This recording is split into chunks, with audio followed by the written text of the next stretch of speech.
I am now selling merch. Click the link in the description to get yours today.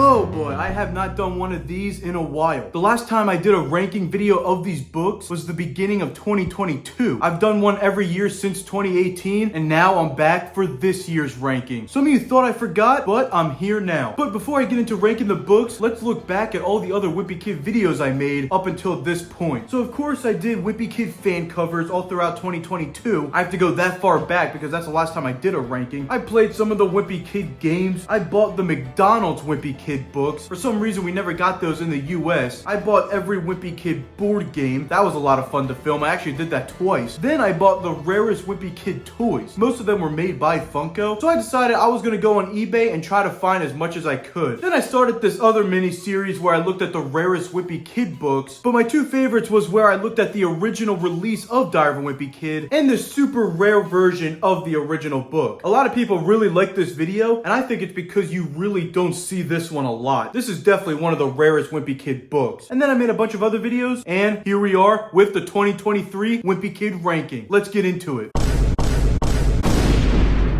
Like I do every year, I'm going to be ranking all the Wimpy Kid books, including the 3 Rowley books. But I never include these two because why would I? Now, for this year's ranking, I decided to bring it back a little bit. It's going to be a more relaxing ranking. No over-the-top outfits or stupid hairstyles. I'm just going to be sitting here and ranking the books. At number 21, we have Double Down. You guys heard me talk about this 18 billion times, and for some reason, you still want another ranking. Really, why do I keep doing these? Oh yeah, because a bunch of people want it. I guess it has some okay moments in it, but overall I always forget about it, and if I'm gonna read a Wimpy Kid book, it's never gonna be this one. But at the end of the day, it's okay. At number 20, we have the second Rowley book, Rowley Jefferson's Awesome Friendly Adventure. Honestly, it's kind of hard to add anything new to these videos. I really just don't enjoy this book that much. I think it gets a little repetitive with Greg telling the same jokes, me saying the same stuff in these videos. Oh wait, that's real life, this isn't the book. I guess in that case, I can almost relate to this book because all I do is repeat the same stuff. The whole fantasy aspect just doesn't work to me. It's one of those books where you read it once and that's it. It goes on your shelf. I like the idea of a spin-off series, but I think with Rodrick, it would have worked a lot better. Not to say I hate the Rowley books, but this one I really don't like that much. But at the end of the day, it's okay. Now, here's something I haven't talked about in a while. The Long Haul movie. You guys remember this thing? It's been a long time since I've had this DVD in my hands. Look how beat up it is from all the times I threw it.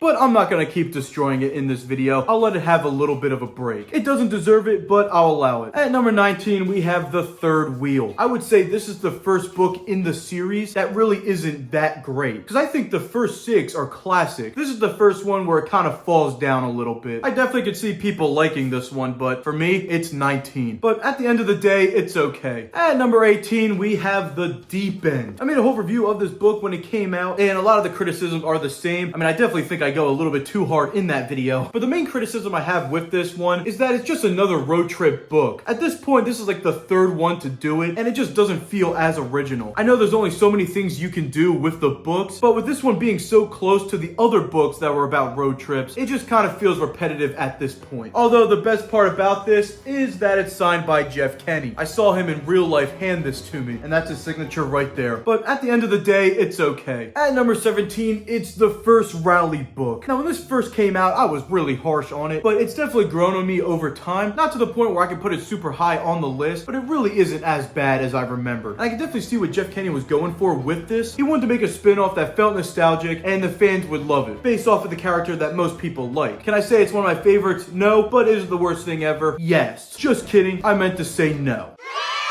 The funniest part of this book, though, is just seeing how mean Greg is to Rowley. You see it a lot with the other books, but this one really shows it, especially when it's coming from Rowley's perspective, because every other book is obviously from Greg's. But at the end of the day, it's okay. Oh yeah, I almost forgot something funny about this movie. I'm out of jokes, actually. Number 16, we got Wrecking Ball. So this one's mostly about the Heffley family remodeling their house. It's a very simple idea, but a lot of crazy over-the-top things happen that kind of take me out of the book. I've always been a fan of the books where there they're more realistic and you can kind of relate to the characters yourself. But this one goes a little bit too crazy with the house falling apart. Manny's going nuts. I don't even know what he's doing. He's like controlling the machine or whatever. That's where I start to lose interest, and that's why I put it lower on the list. If you're a big fan, you'll probably like it, but other than that, I don't see anybody really getting into the Wimpy Kid series with Wrecking Ball. But at the end of the day, it's okay. Number 15 is The Getaway, and for this one, I basically have the same criticisms as I do with The Deep End, where it's just another road trip book, but this time they're on an airplane. So I guess it's not technically a road trip, but it's a vacation book. I do kind of like though when the family gets to the spot and crazy stuff happens, but it just feels like something we've already seen before, especially with the long haul. So for me, it really doesn't add anything new to the series. I always like to think about it like this. If this was the first book I ever read in the series, would I really want to read the rest? And I don't really know if I would. But at the end of the day, it's okay. Number 14, we got the newest book, No Brainer. I just made a whole review on this book, so you can check that out. Basically, my criticism is that it just feels all over the place. I always like the stories that are a little bit more focused on one thing, and even if they go off track a little bit, they always try to relate back to the main story. And this one does do that in a way, but for me, it just doesn't add anything new to the series once again. He's in school, crazy stuff happens, and the one thing that was kind of disappointing is the plot on the back doesn't happen until the last couple pages. Now, I know that's pretty typical for Wimpy Kid, but I felt like this story really could have used something like the story on the back. But instead, half the book is dedicated to Greg talking about how bad the school is, and really nothing else happens from there. You kind of get the main idea from the first 15 pages, but then it goes on until 200. But at the end of the day, it's okay. At number 13, we got Raleigh Jefferson's Awesome Friendly Spooky Stories. Now, this one's kind of just a bunch of different horror stories mixed into one, and I know how I just said I like the stories to be a little bit more focused, but because that's the main idea of this book, I think it works fine. I mean, it's called Spooky Stories, so obviously it's gonna have different stories in it. And a lot of the stories don't even focus on the Wimpy Kid characters, and I kind of like that change. I always like when an author takes a different direction and tries something new. Whether it's good or bad, I always like the attempt. But I will say, if you're a fan of the Wimpy Kid books and only want to see those characters, this probably isn't the best book for you. But at the end of the day, it's okay. At number 12, we got The Meltdown. I feel like I'm gonna have a meltdown if I keep going, but yes, I did make that exact same joke last year. I feel like I'm gonna have a meltdown if I keep going. I've always kind of been half and half on this book. Some parts I really like, other parts I don't. It's kind of just there for me. It kind of feels like Cabin Fever Part 2. Not the worst thing, not the best, it's just there. But at the end of the day, it's okay. At number 11, we got the book I always change my mind about, Hard Luck. I never know how to feel about this one, to be honest. I remember reading this when it came out. I was so excited to read the newest book, and for that, I always have good memories with it, but I really don't remember a lot that happens. You got Greg asking the Magic 8 Ball for advice, Rowley's moving on to other friends. It has some good themes in it, but the little details always go blank for me. But just for the nostalgic reason alone, I like the book. And I know there's a lot of fans of this one as well. But at the end of the day, it's okay. At number 10, this is going to surprise a lot of people. We got Big Shot. This one really takes one story and goes with it. Basically, Greg is forced to join the basketball team, and he learns how to play with his teammates and all. That's basically the one storyline throughout this entire book. And although I'm not really the biggest fan of sports books or whatever, I think the storyline actually works in this book. It focuses on one idea and sticks to it. Now, I think you can have moments that go off track and whatever, but for me, it starts to become a problem when it's just too long. Like when that off-track moment ends up being 30 pages. But for this, it really doesn't do that too much, and that's why I enjoy it. But at the end of the day, it's okay. At number 9, we got Diaper Overload. Now, I have not put this in a ranking video yet because it came out after my 2022 ranking. This one I really did enjoy a lot. I made a whole video on this as well, of course, but with Rodrick being my favorite character, I was almost automatically going to like this. I like to see Greg and Rodrick work together, kind of like in the Rodrick Rules movie, or book, I guess, but it's always great to see that again. I think this is an example of where a similar idea was used, but it does enough original stuff to where it makes it feel different. I feel like the road trip ones are just a little too repetitive. I like how Jeff Kenny had Rodrick in it more than Greg, to the point where Greg is almost not even there. I like Greg and all, but sometimes the other characters deserve the spotlight a little bit, unless if you're Manny. But at the end of the day, it's okay. Is anyone still laughing at Manny jokes in 2023, almost to be 2024? No? Okay. Manny jokes are almost as outdated as long haul jokes. But that's a perfect segue because number 8 is The Long Haul, the book.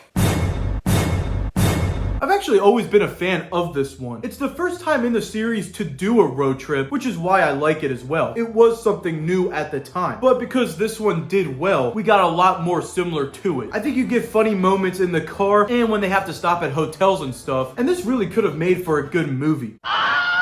As for the book, I think it works great. But at the end of the day, it's okay. Now we got what is one of the most underrated books in my opinion. At number 7, we got Old School. This one never gets talked about. I feel like this came out and was forgotten immediately. But I always like to tell people that this one's actually good. Obviously, if you're a Wimpy Kid fan, you know it. But I feel like a casual reader would skip this one. It feels like the Wimpy Kid books you love, but adds its own twist on it. And those are my favorite ones to read. But at the end of the day, it's okay. At number 6, we got a classic, The Last Straw. This is part of the original 3 that came out, and I think it's the weakest of the original 3, but definitely is still good. The Dog Days movie is actually based off of this one more than the Dog Days book itself. This has a lot of elements similar to the movie, but my favorite part of this will always be that the dad is in it more. It's like the only book that he's really in. Every other book, you know how it goes. He's in the back of the line depressed, but with this one, he's right in the front, still depressed, but he's up there with Greg. But at the end of the day, it's okay. Number 5, this is a fan favorite for sure. We got The Ugly Truth. This one deals with Greg getting older and just figuring out what he wants to do. I always loved that concept, but somehow we're 18 books in and he's still in middle school. I would have loved to see this as a movie, especially a live action, but also an animation would be great. But they ended up skipping the other books and went straight to Cabin Fever this year. I feel like every year this one gets higher on the list because I end up just liking it a lot more. I feel like when you're a kid, this one's just kind of forgettable, you move on, but then when you go back to it, it just becomes better. But at the end of the day, it's okay. At number 4 is Cabin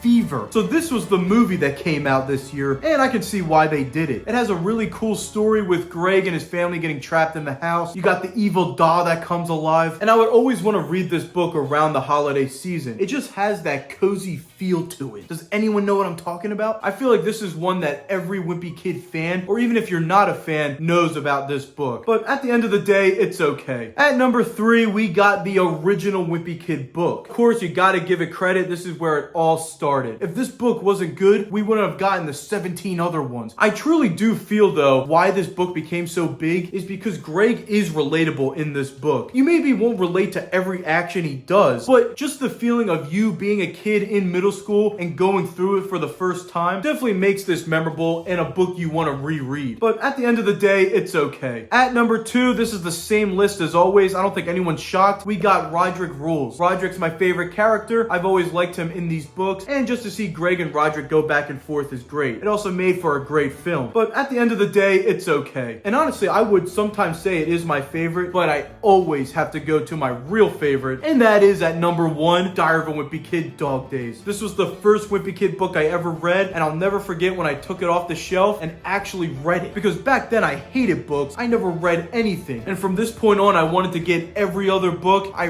read them all, and it was just so fun. And I'll always thank this book for getting me into the series of Wimpy Kid. But at the end of the day, it's okay. And with that, the 2023 Diary of a Wimpy Kid ranking is over. Make sure to subscribe. And did you really think I wasn't gonna do anything with this movie? I couldn't think of anything else funny, so this is the best I got. But overall, it's alright. But it's alright overall. But at the end of the day, it's okay.